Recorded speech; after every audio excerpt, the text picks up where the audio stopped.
anyways, but I decided not to.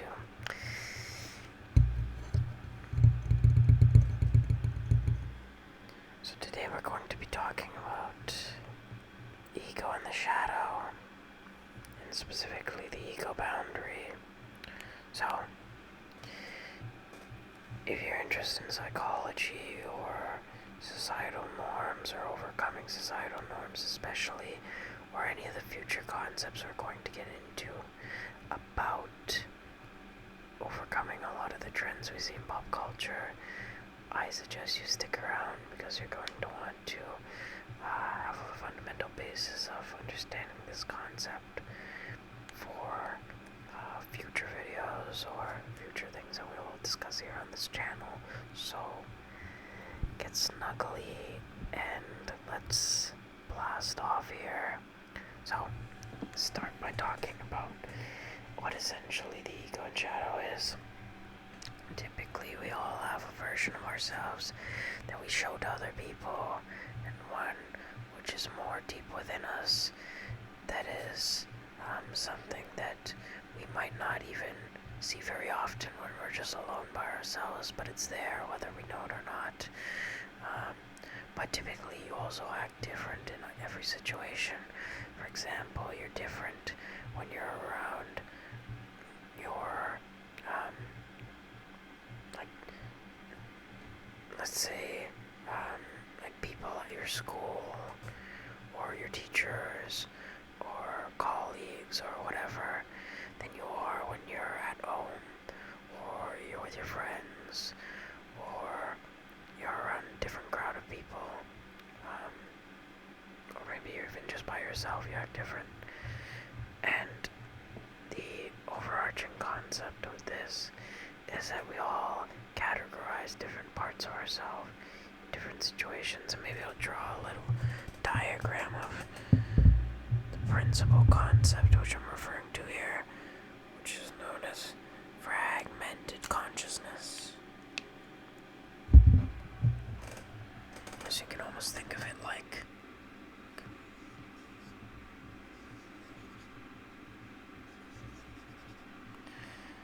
maybe I should have drew it going the other way, but essentially you have this one point that all these points are connected to.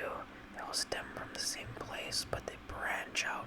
Actually, maybe this is more accurate, but essentially we all start from this spot, and if the world were perfect and we are all able to live in unity and harmony with one another, consciousness would go more like this straight line. But it doesn't, because we're expected to be a certain way in society. For example, like, guys or boys are expected to be like emotionally like a stone mountain. Girls or women are able to be more like water, which is more fluid, more adaptable, able to express itself more fluidly.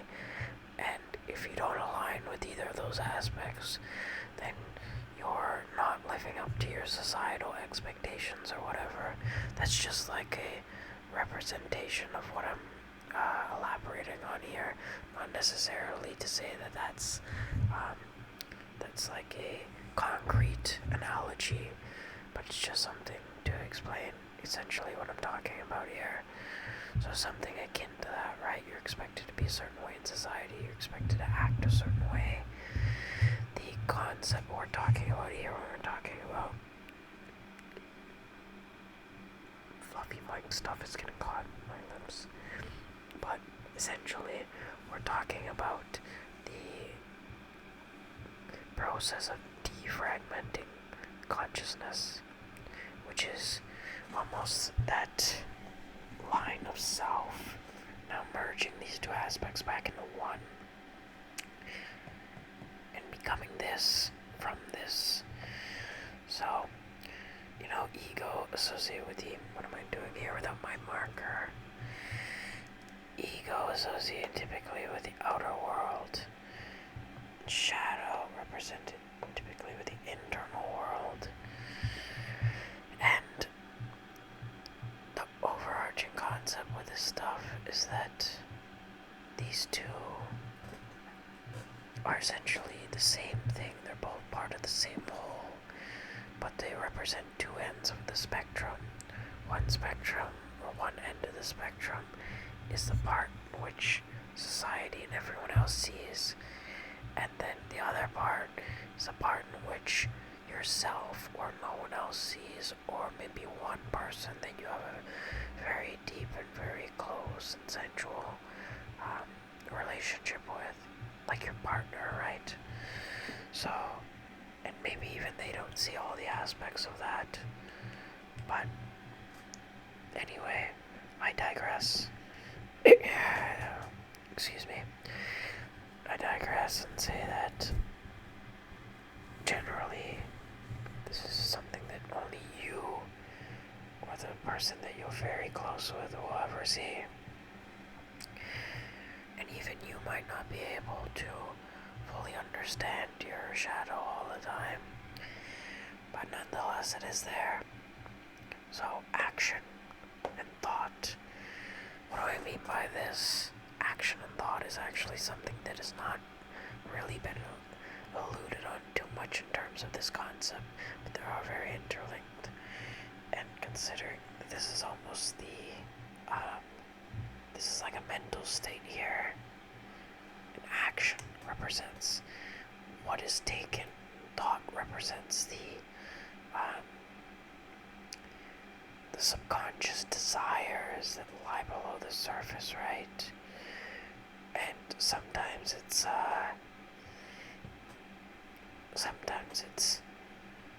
not merited that it occurs in the way that it does.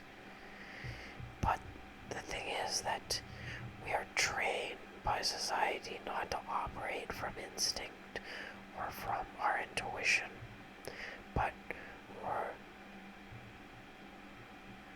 we're taught to think instead of just know and be in connection with the divine.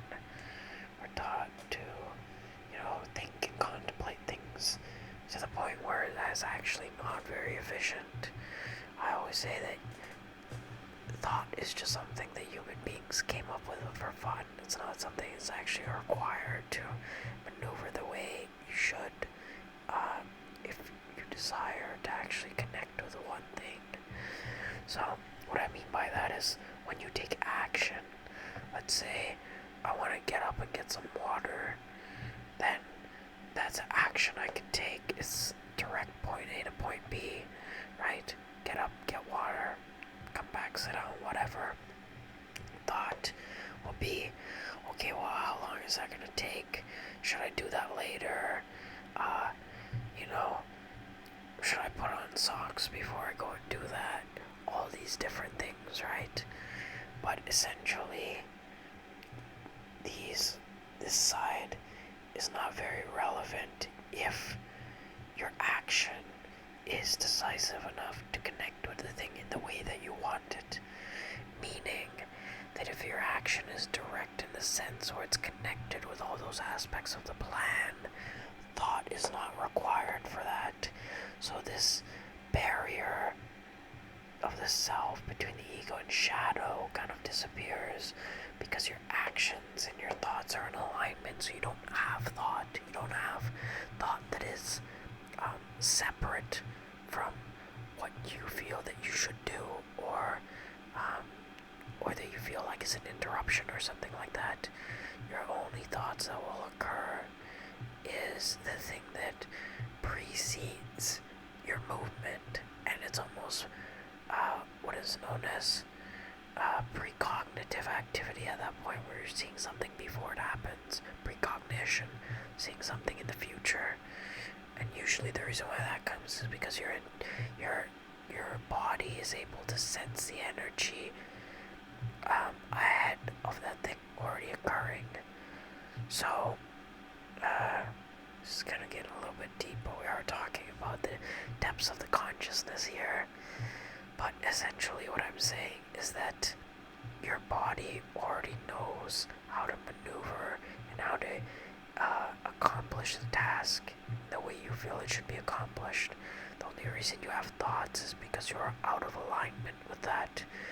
There's some kind of discoherence which is occurring within you as a result of some part of your soul or some aspect of the self being out of balance.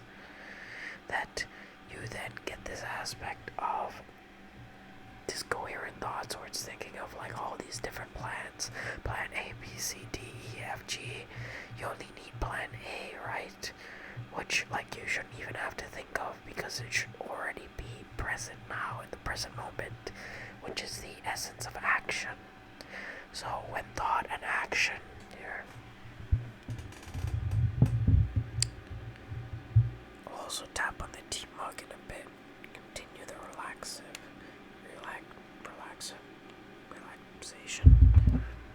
Relaxed atmosphere. Just call it that. So an action. Thought.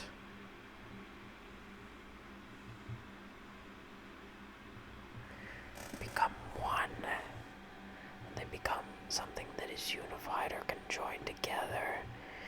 You have this ability to maneuver through this in a completely succinct way where you cover all the aspects of the plan that you wanted to associate, right?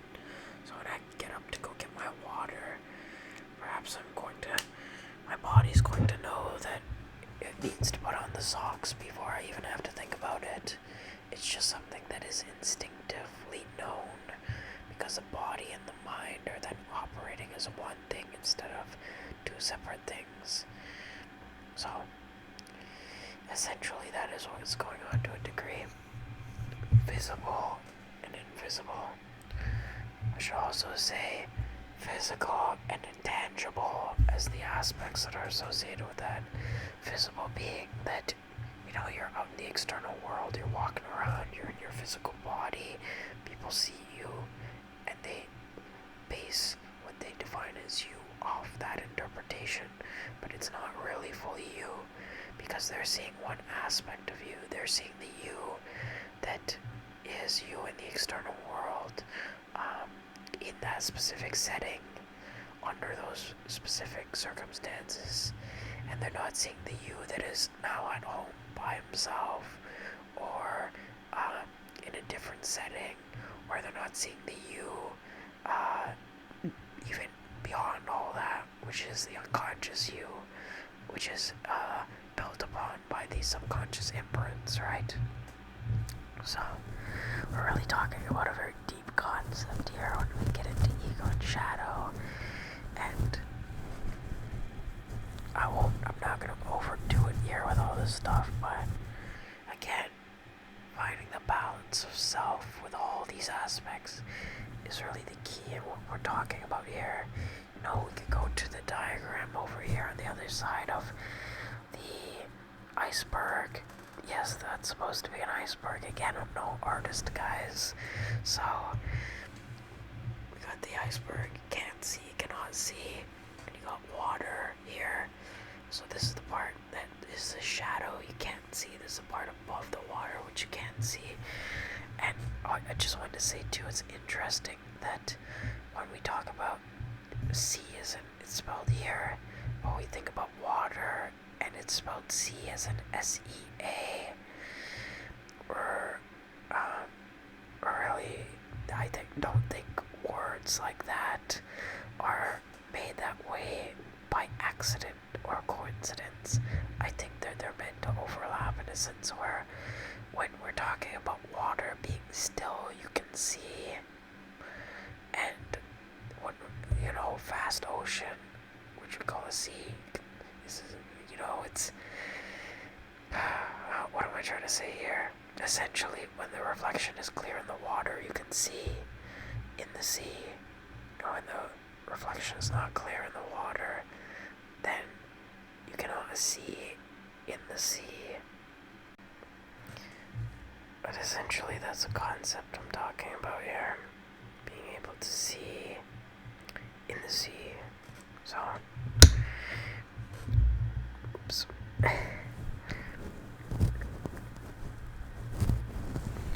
But when you can see in the sea, you're essentially seeing into the